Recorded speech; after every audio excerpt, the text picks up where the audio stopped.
So, because Prime Minister Justin Trudeau's political prospects are currently barreling into the sun for the next election, he's in desperate need of a new political strategy. He could try and fix a lot of the policy mistakes he's made in the past and clean up the corruption in his government, but that's too difficult for him. So, the one he seemed to settle on is bribery.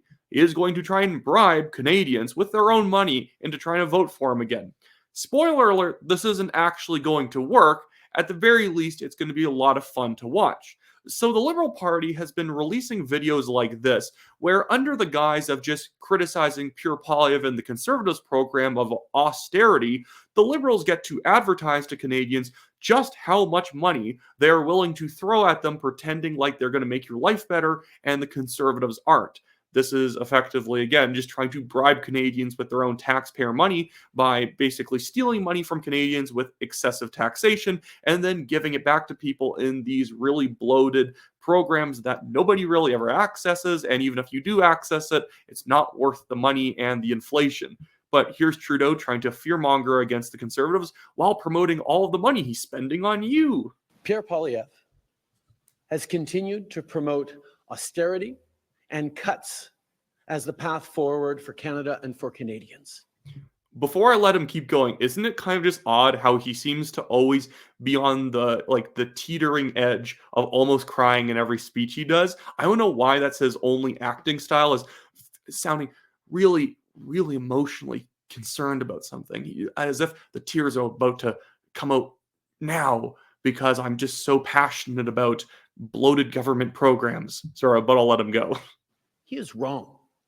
He is wrong when he says that investing in dental care for 1.6 million seniors across this country so far is inflationary. He is wrong when he says that the price on pollution, that is both fighting climate change and putting more money in people's pockets, is responsible for inflation. He is wrong when he suggests that building more infrastructure for childcare or accelerating the construction of homes across this country is inflationist. Indeed, experts and economists are almost unanimous on the fact that those kinds of investments are not inflationist. And we've seen inflation come down significantly. We need to continue to keep an eye on it. We need to continue to be responsible. But once again, Pierre Poilievre is wrong, is not listening to experts and economists, and he's willing to hurt the things that Canadians rely on to get through these difficult times to pursue his ideological plan to cut services to Canadians.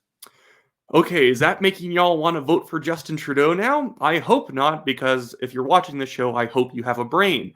But what Justin Trudeau, again, is doing there is just pimping out all of the new programs that he's spending on, which are 100% inflationary. And he didn't also mention the fact that all of them have already fallen on their face. Yes, technically his housing plan is new, but he's had 3 identical housing plans before. This is just an intensification of it. And those previous housing plans have actually slowed down the rate of new buildings being put up.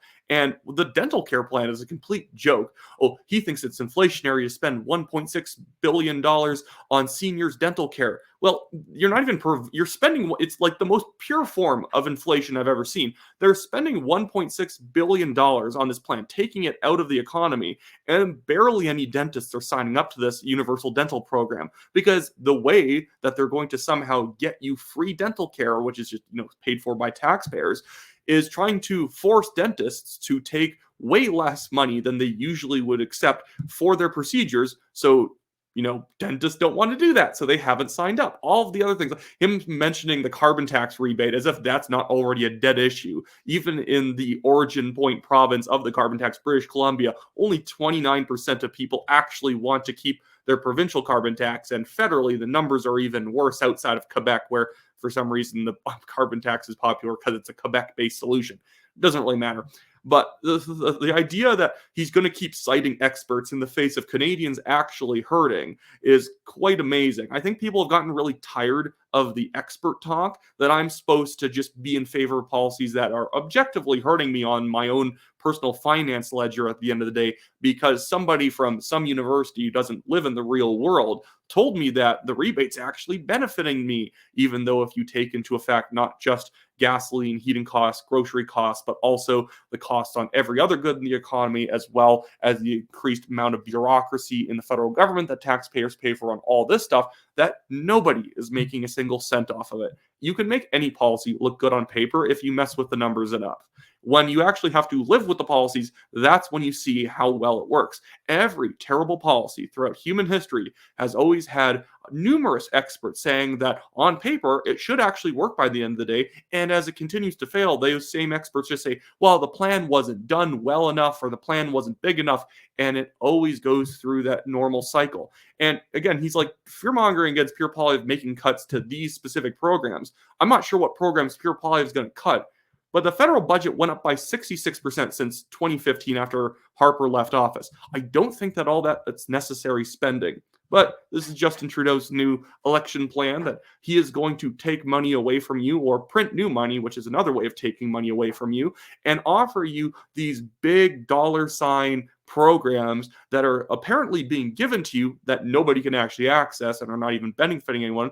And he's acting like this $6 billion infrastructure program is going to go away if you elect Pure Poilievre, as if Justin Trudeau's a magician and is just making this money appear out of thin air, backed by gold somewhere or whatever, so it's not hurting the economy and some inflationary. Everything that the government does is inflationary. We have to stop doing this. I hate like left-wing economists who pretend that the GDP that the government generates in spending is equivalent to the free market's GDP. It is not. I've taken so many economic classes where I've had some great economics professors, but you get other ones where they pretend as if the government's spending $1 or if you are spending $1, those are equivalent dollars. They're not. The government is not allocating money towards places where people actually want the money spent.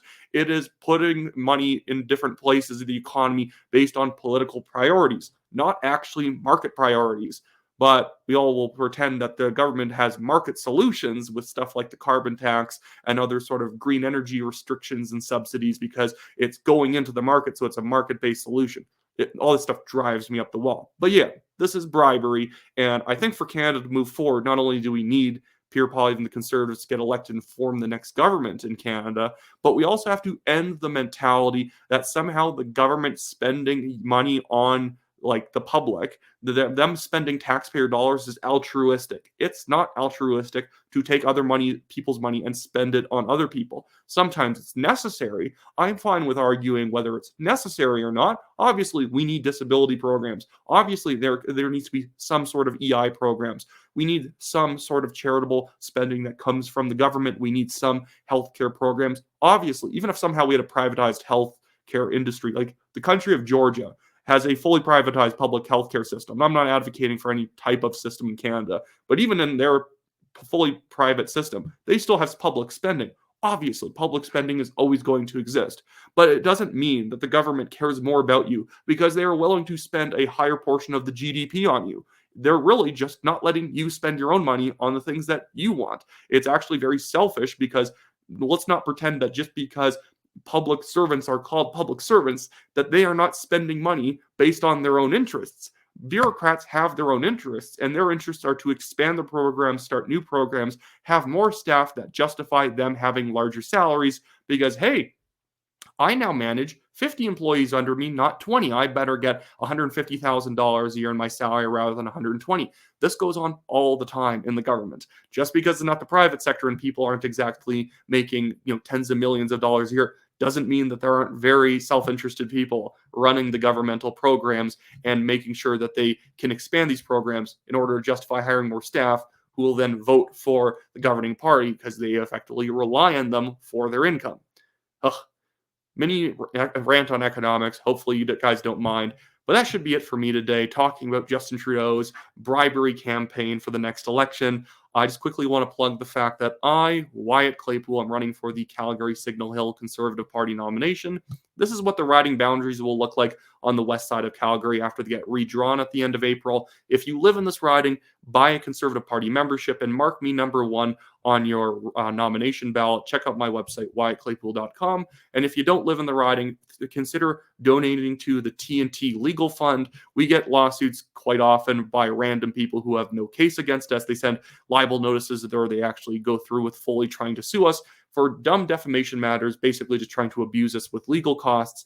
And we refuse to apologize to these people and give in to their legal bullying. And so we do actually run up more than $31,000 in legal bills over the past few years. So if you can donate anything to that, it really helps take the burden of cost off of us. But anyways, that should be it for me today, guys. See you later.